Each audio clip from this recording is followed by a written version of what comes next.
Suiten für Violoncello Solo von Johann Sebastian Bach gehören natürlich zu den am meisten gespielten und gehörten Stücken im Cello-Repertoire und haben eine ganz lange Geschichte von vielen berühmten Cellisten, die das aufgeführt haben. Und somit ist, wenn man das heute spielt, ist die Musik immer ein bisschen vorbelastet, weil man so viele tolle Versionen schon im Ohr hat, und dagegen muss man immer versuchen, dann doch noch etwas Neues zu tun.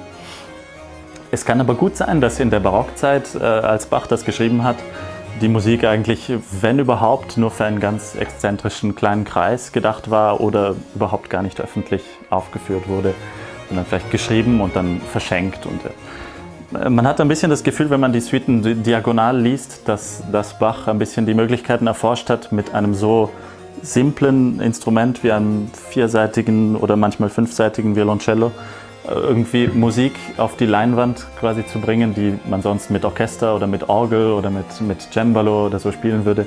Instrumenten, die viel mehr Möglichkeiten haben. Und daher ist es immer eine riesen Herausforderung, aus dieser Musik die Mehrstimmigkeit herauszuholen. Manchmal gibt es in den Cello-Suiten Sachen, die klingen wie aus Kantaten oder aus Konzerten, und irgendwie versucht man mit einfachem Werkzeug irgendwie etwas ganz Großes erahnen zu lassen. Und das ist besonders spannend bei dieser Musik. Auf unserer CD haben wir eine besondere Idee gehabt, dass quasi das Cello als Moderator einzelne Sätze der Suite zwischen den Instrumentalkonzerten spielt und damit quasi einen roten Faden spinnt. Und wir fanden, dass es gerade besonders schön ist, dass dadurch so eine Art Pasticcio oder eine Art Sandwich musikalisches entsteht, wenn man erst das Präludium spielt und dann quasi den Auftritt des Solisten damit vorbereitet. Danach kommen wieder zwei Sätze und so weiter durch die ganze CD. Das hat uns gereizt, einmal die Suite aus dem traditionellen Konzertsaal herauszunehmen und sie quasi als eine musikalische Moderation in das gesamte Gewebe einzufügen.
Ja, wir haben die Idee unter dem Arbeitstitel Bach, Family and Friends eigentlich so ein bisschen die Zeit in Leipzig vom reifen Johann Sebastian Bach aufleben zu lassen. Und wir stellen uns das so vor, dass seine Söhne immer wieder zu Besuch kamen und seine guten Schüler zu Besuch kamen und man dann im häuslichen Rahmen, aber natürlich auch im Zimmermannschen Kaffeehaus, was ja das etablierte Klassik-Etablissement eigentlich der Barockzeit war, wo man natürlich Kaffee getrunken hat, sich unterhalten hat, aber eben auch Konzerte in einer modernen Art von Konzertsaal hören konnte, dass Bach da einfach in diesem intimen Kreis seine Werke und natürlich auch Werke anderer Komponisten aufgeführt hat.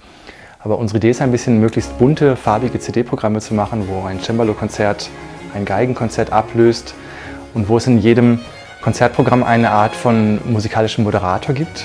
Also wir haben uns das so ausgedacht, dass auf der ersten CD der Jonathan Peschek, unser Cellist, eine Cello-Suite spielt und die einzelnen Sätze dieser Cello-Suite quasi die nächsten größeren Konzerte anmoderieren. Und dadurch entsteht eigentlich ein sehr kammermusikalisches, intimes Programm, weil auch die großen Instrumentalkonzerte wahrscheinlich in solistischer Besetzung musiziert worden sind und es doch einen eben sehr familiären Touch hat.